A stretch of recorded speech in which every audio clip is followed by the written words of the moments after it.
I have a new obsession, and it's trick-taking games. The simple experience of just playing a hand of cards and tactically trying to work out your best path to victory in a simple battle of wits. That is whist.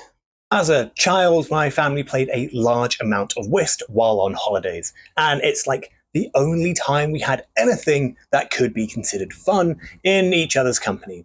So that's why I've known how to play whist quite well from the age of 6. Turns out there's a way to turn the competitive game of whist into genuinely collaborative experiences.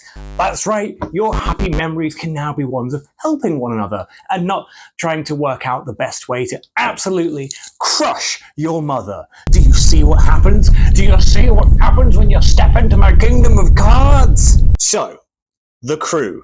Not to be mistaken with unpopular car MMO, The Crew, it is a collaborative trick-taking game in which you and your friends will be trying to solve various puzzles to hopefully progress through a journey in space. The last one to fall off the International Space Station goes first. So, what's a trick-taking game? I know we can't all be experts like me. It's a game in which a deck of cards is split evenly amongst the players, and then it begins. The first player plays a card, and then play goes around the table with people playing cards matching that suit. The highest of the cards played wins the trick, or takes the trick. If you don't have that color, you can play any other card. But even if you play a higher value card, if it's not the same color, you're not going to be winning. Lame. You can, however, also play the trump color. In normal whist or trick-taking games, this is usually decided before a round, so you could win a trick with a little tiny one of trumps and laugh all the way home. There's a brilliance in the simplicity of trick-taking games as you try and work out the best time to shed useless low cards and work out when you could possibly win a run of cards on a hand of low cards of a suit no one has. The Crew turns that into a collaborative experience. It plays the exact same. There are 4 colors with cards 1 to 9 and 4 trump cards, 1 to 4. It's just a trick-taking game. You could play a game of whist with this small, limited 40-card deck if you wanted. Where things get interesting is this logbook. You see, The Crew isn't just a box with cards. It's an expedition through space. This logbook has a number of rounds that you and your friends will play through as you progress on your epic space journey to discover the mysterious planet number 9. It's not Pluto, I think. It could be Pluto. These start out super easy. It'll just be play some cards. Way to go! But as you progress through, you'll be drawing more and more things from this task deck. Before each round, you've got a series of objectives dealt, and players go around the table and pick which one they think they can do. There are things like, who thinks they can win the pink 3? The blue 9? Easy, right? Well, initially, but slowly, the number of quests ramps up. Not only do you need to win the blue 9, but you also now need to win the green 4, the yellow 7, while simultaneously navigating other people's quests and requirements. You obviously can't talk about what is in your hand, which makes this even harder, and that's where the electric logic puzzle comes in and consumes your friends. Trying to work out who has a quest-specific card, and then even how that card is going to go to the person who needs it. Jim has the blue 9. Great, but Mary has the quest to win it. Oh god, how are we going to do that? We're going to need to work out a suit that Jim doesn't have for Mary to win on, so that Jim can just toss that blue 9. Again, remember that if you have the color, you have to play it. There is a delicate game at play here, as you don't want to accidentally lose with just a minor slip-up. Accidentally leading on blues when the only person with a blue had the objective winning blue. You've each got 1 communication about your hand, and you can indicate on 1 card, whether it is, say, your highest of that color, lowest of that color, or the only one of that color. Use it wisely. Ugh, this is just such a delightful puzzle. The moment you start getting more puzzles added to the mix is when this game gets its hooks into you, and you can just immediately see how brilliant this is and the potential for a simple concept to become very complex. One of the complexities is that quests... Okay, so these start out... Okay. No. Hey.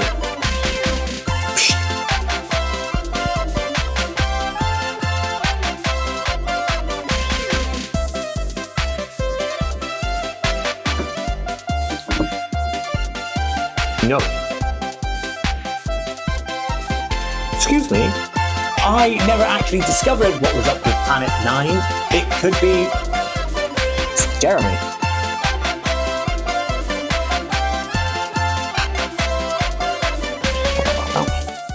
Oh, now you're going to retreat and be a grump.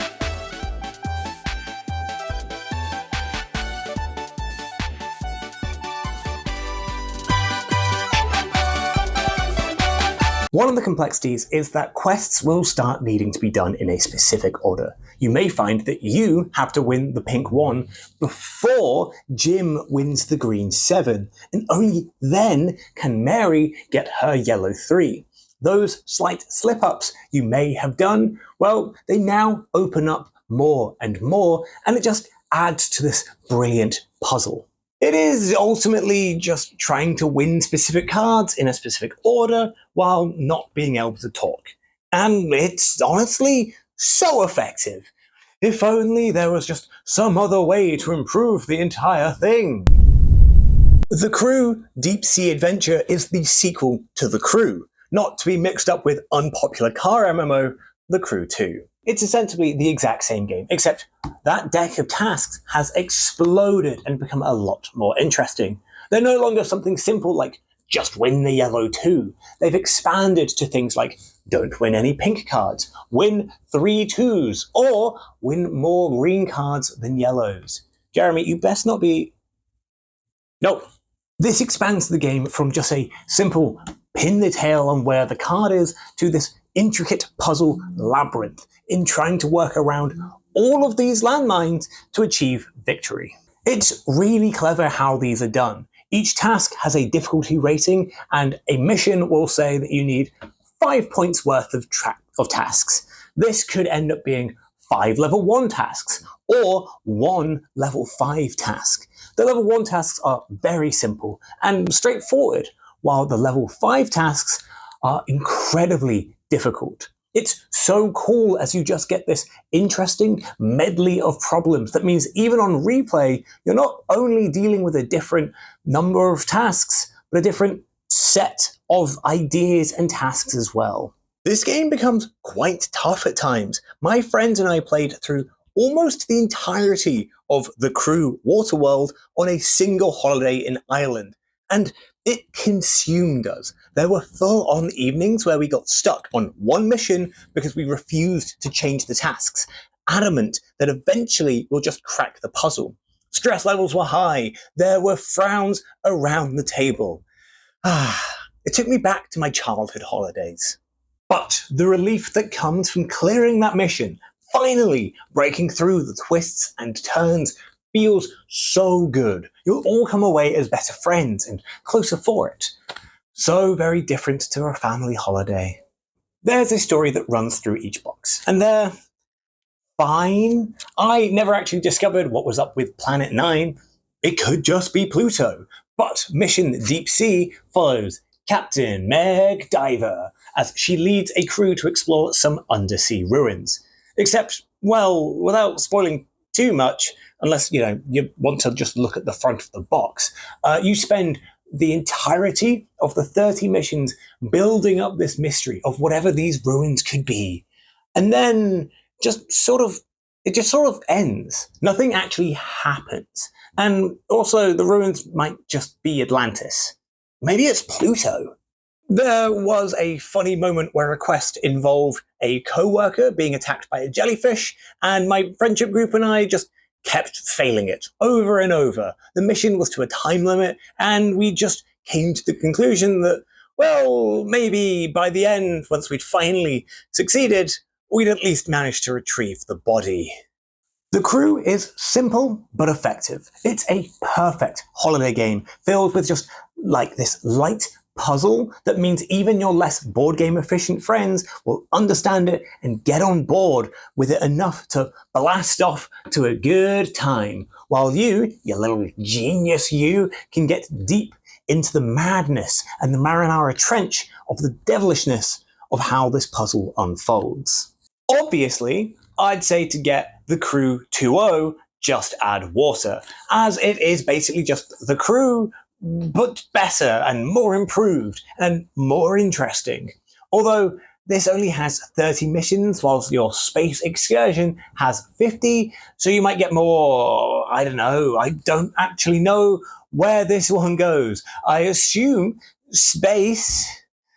But yes, The Crew and its iterations are modern classics. You should 100% have this in your collection, as it's just a great game to break out for some quick cooperative fun with little to no rule explanation needed.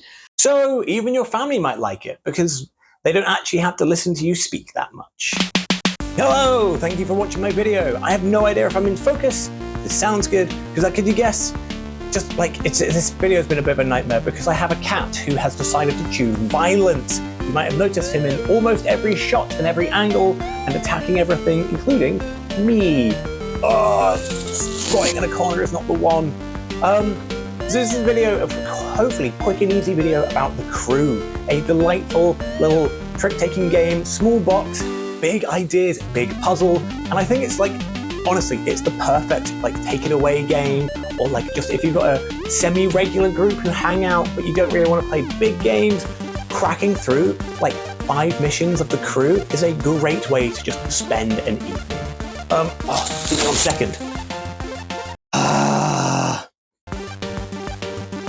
It's gonna lean. Gonna do a cool lean, probably out of focus. If you have any thoughts about The Crew, or if you've played The Crew, let me know in the comment section down below. I honestly kind of want another version of The Crew to come out. That would be really fun, because this was good, this was brilliant, and if there's another one with just more missions and more ideas, I can just imagine how juicy that would be. Otherwise, if you like this video, leave a like.